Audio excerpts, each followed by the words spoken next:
our beloved Boss Mike Cervera.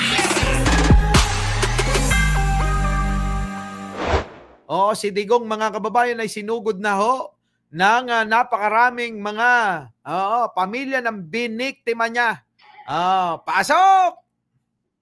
Ng ilang biktima ng war on drugs. Naku po, eto na mga kababayan ko. Ano kayang magiging itsura ni Digong kapag nakita niya yung mga pamilya ng mga pinagpapatay niya? Ano po?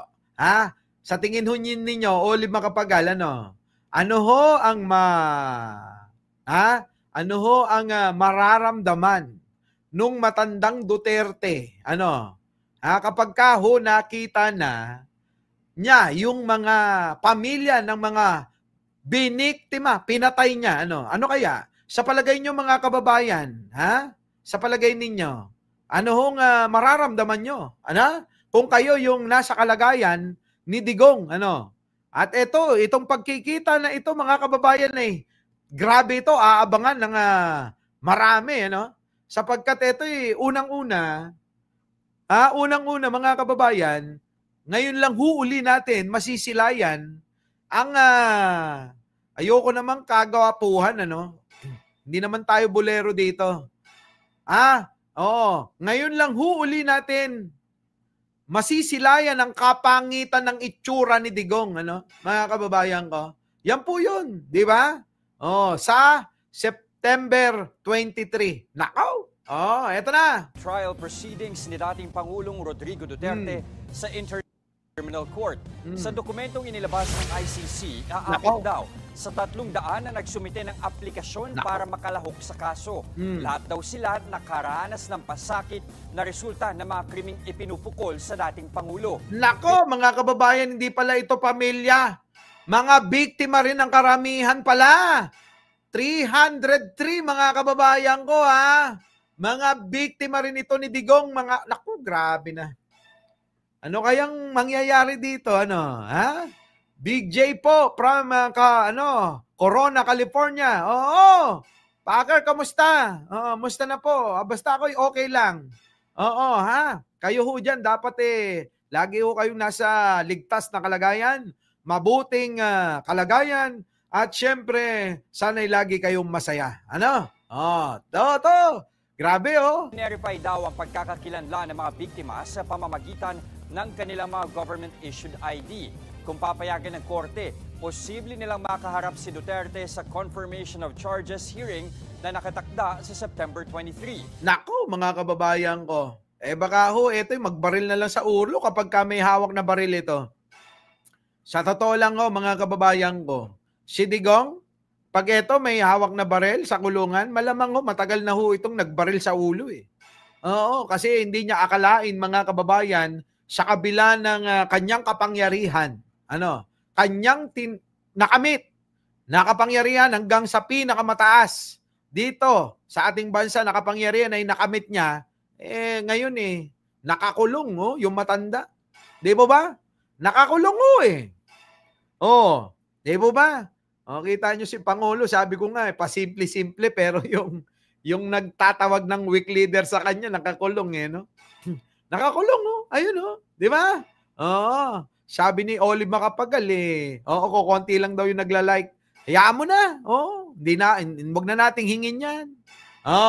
So paano mga kababayan ko? Eto si Digong ho ngayon, mga kababayan ko, ay haharapin. Hindi malayong harapin yung pong mga biktima niya mismo. Haharap sa kanya sa ICC, sa korte mismo. Ay sana matuloy, mga kababayan. Sana matuloy. Maring Linda, late ka na. Leonila Ginis, nako, late ka na. Berge Florendo, late ka na. Miss Au, late ka na rin. Buti pa si Olive Macapagal, laging present, Moira Singson, late ka na. Eto na. Naharap sa kasong crimes against humanity. Nako, marami itong kinakaharapan. At hindi lang ho yan, mga kababayan. Matapos nga itong balita na 300 mahigit ang haharap kay Digong sa ICC, sa nalalapit na hearing, ano po, babasahan po ito si Digong, haharap po itong napakaraming biktima niya. 300 mahigit. Nako, grabe. Kaya nga po, Sir Mike, late ako lagi. Kaya BMB Joby, ayan na. Ha, mga kababayan, eto. Dahil naman dyan, sa pagbisita naman ng mga anak niya, may habilin na naman. May habilin na naman po itong si Digong. Eto na, pasok!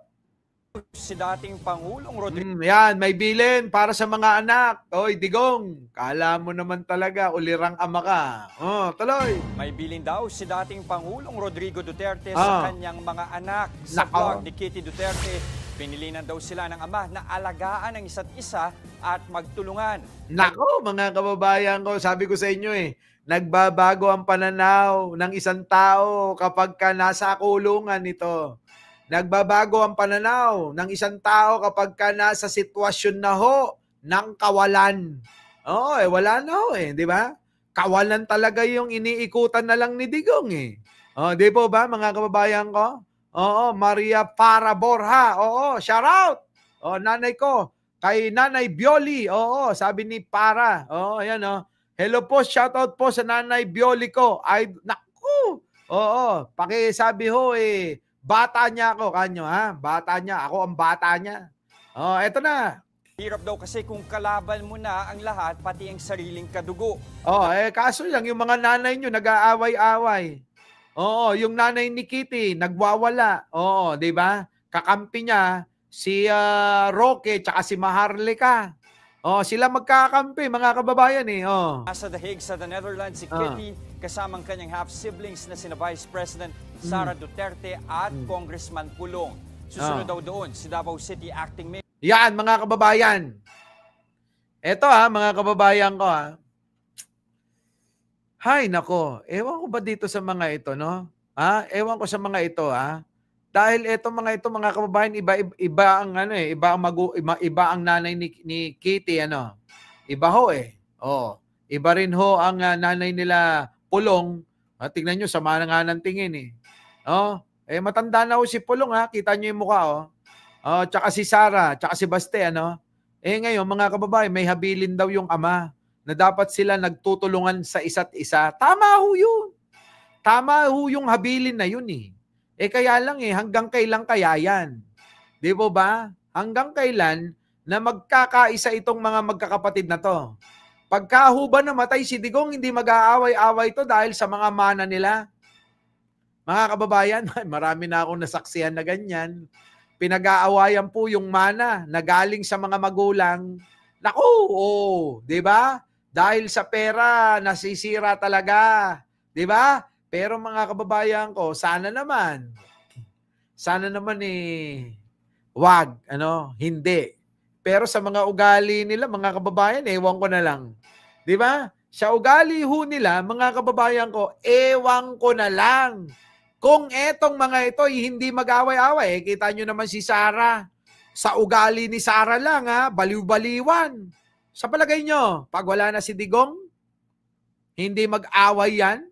Lalong-lalo na sino? Yung si Hanilet Abansenya. Pinipilit din yung kanya. Di ba? Sigurado, away-away yan. At tulad ng lagi mong sinasabi, magmahalan tayo, sila kaya, tama, tama, magmahalan tayo, pero sila, kapag pera na pinag-uusapan, pare-parehas sila Pare-parehas, matatakaw sa pera. Si Sara nga, ninanakaw pa yung pera na hindi kanya. Di ba? Si Pulong din. Anong ginawa? Mga kababayan, hindi natin makita. 52 billion flood control project, saan na napunta? Yan po etong si Kitty, bata pa. Hindi pa niya naiintindihan at nauunawaan ang pangkalahatan na pwedeng mangyari at nangyayari. Kaya sunod-sunuran. Pero tandaan nyo, yung nanay niya, hindi nyo na nakikita. Mukhang iniitsapwera nila. Iniitsapwera nila siguro sa mga mamanahin nila. Mukhang ayaw ng mga Duterte na tunay sa unang asawa na kailangan mahati-hati pa. Kailangan namin lang yan. Parang ganon. Si Kitty, bibigyan namin. Kitty, dito ka. Oh, sa amin ka. Bibigyan ka namin. Pero yung nanay mo, wag siguro, wag. Hindi kaya ganon. Ano, mga kababayan, hindi kaya ganon? Oh, yan, mga kababayan ko. 'Di ba? Oh, dumako naman tayo, mga kababayan. Maiba tayo. Alam nyo ho ba na mayroon nung kahapon nag-ala Alice Goo, mga kababayan? Kahapon po, may nag-ala Alice Goo. Nako, grabe. Ano yan? Sino yan? Boss Mike, eto, nag-ala Alice Goo. Chinese national ang nahuli ng Bureau of Immigration sa NAIA matapos gumamit ng mga peking dokumento. Ang suspect na pag-alaman din na boss ng isang malaking mining company. May Agenda Weekend Report si Andrea Salve. Nako, mga kababayan. Nakikipag-ugnayan na ang Bureau of Immigration sa iba pang law enforcement agencies kung may local cases din ang bilyonaryong si Joseph C., chairman ng mining company na Global Ferro-Nickel Holdings. Nako, eto ho mga kababayan, yung mga inchik ho, abay nagmimina na ho sa atin. Oo, nagmimina na ho. Panahon pa ho ni Digong. Abay, ewan ho natin bakit ho, mga kababayan nakapasok itong mga checkwa na to. At talagang tuloy-tuloy yung pagmimina nila, mga kababayan. Nasisira yung ating kabundukan, wala silang pakialam. Paano na magkakaroon ng pakialam yung mga yan? Hindi naman yung mga Pilipino. Ang nais lang nila, mga kababayan, makapagmina, makuha yung mga yamang mineral para ho, mga kababayan, pakinabangan. Kaya yan, nahuli yan. Nahuli sa Ninoy Aquino International Airport, mga kababayan ko. Malamang sa Terminal 3 ito. Mga kababayan, abay peke po yung pasaporte. Nagpapanggap ho na Pilipino. Nako, mga kababayan, malaking issue po ito ha. Malaking issue po to. Okay ang mga topics or issues ng vlog mo now. Ayan Good vibes mood. Oo, Anita. Eto mga kababayan ko. Abay, pinag-uusapan lang namin to nung nakaraan ng mga abogado, at mga propesor na kausap ko. Itong pagmimina ng mga tsekwa sa ating bansa. At ngayon, mga kababayan, kabilis. Kabilis ho't nahuli ito hong isang tsekwa na nagpapanggap ho na Pilipino. Wala hong pagkakaiba, mga kababayan. Siya ginawa ni Alice Goo. Nako, mga kababayan ko. Sino na naman kaya ang may gawa niyan? Matagal na raw, panahon pa raw ni Digong ito, labas-pasok na raw dito sa bansa natin, ano? Pasok! Ng gabi nang maaresto ng BI ang mining tycoon sa NAIA Terminal 3 dahil sa umano'y pamimeke ng kanyang Philippine documents. Nasa BI holding facility na ito at mahaharap sa deportation dahil sa misrepresentation.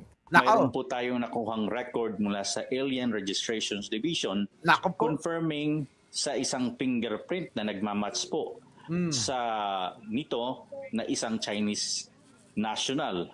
Kita nyo, parang Alice Goo nga, para ho makagawa ng mga illegal sa ating bayan, sila ho ay nakakagawa ng mga dokumento na magpapanggap ho ng mga Pilipino at makakakuha ho ng mga pasaporte nila na tulad ng pasaporte ng Filipino citizen. Mga kababayan ko, kita nyo? Na doon nakita natin na indeed itong gumagamit ng Philippine passport na fraudulently obtained na isang Chinese national. Ang sinasabing Chinese national na ito ay kinilalang si Chan Zhongzhen na dati yan, mga kababayan ho na raw may long-term visa. Base naman sa record ng BI, nakuha ni C ang kanyang Philippine passport noong 2021 pero wala raw na ipakita. Kita nyo, mga kababayan ko, nakuha niya daw yung passport niya noong 2021. Panahon pa ho ni Digong yan. Talagang matindi ho nung panahon ni Digong, Pagka-tsekwa ang papasok sa ating bansa, love na love niya. Kulang na lang ho, iniheli ho ni Digong yung mga tsekwa Ganun ho, mga kababayan, Mark Mendoza, Kitang patunay si C sa legality ng kanyang Filipino citizenship. Dapat mayroon dumaan siya sa naturalization either sa korte o di kaya sa Kongreso o di kaya sa Office of Solicitor General na hindi niya maipakita. Wala sang basihan na seemingly kapre-pareho ito sa kaso ni Alice Goo. Mga kababayan ko. So alam nyo na. Baka ho, mga kababayan, sa Davao din yan pinagawa. Pagka ho kailangan nyo siguro ng pasaporte, punta lang ho kayo ng Davao. At doon, mga kababayan, makakakuha na kayo ng sarili nyong birth certificate, requirements para ho makakuha ng pasaporte. Grabe. Galing sa Africa yan, sabi ni James Gillian. Ang tinitingnan, pero very strict on that. Malaking problema to, very challenging. Hindi ito ang unang beses na nasangkot sa immigration case ang businessman. Nako, mga kababayan. Noong January, umugong ang pangalan ni C nang ibunyag ni dating magsasaka party list Representative Argel Joseph Kabatbat ang umano'y pagkakakuha nito ng Philippine passport gamit ang late birth registration. Naghain daw siya ng deportation case laban sa mining tycoon noong 2014 na kalaunay na dismiss. Bakit? Bakit na-dismiss? Tindi talaga ng pera. Kwarta kasi, mga kababayan Kakutsaba yung kapwa natin Pilipino, mga kababayan Biruin ninyo, mga kababayan ko. Hindi lang banyaga, kalaban natin Kapwa natin. Sabi nga ni General Luna, mga kababayan, may mas matindi tayong kaaway. Ang ating mga sarili. Grabe, no? Mga kababayan ko. So, yon mga kababayan. Hanggang dito na lang po. At kita-kita po tayo mamayang gabi. Ano po? Muli, ako po ang inyong lingkod. Mike Cervera po, lagi nagsasabing, huwag natin kalimutan mag-like, mag-share, at mag-subscribe. At maraming salamat sa pagsama. Ano po? At syempre, magandang buhay na rin para sa ating lahat. Maraming salamat po. Our beloved Boss Mike Cervera.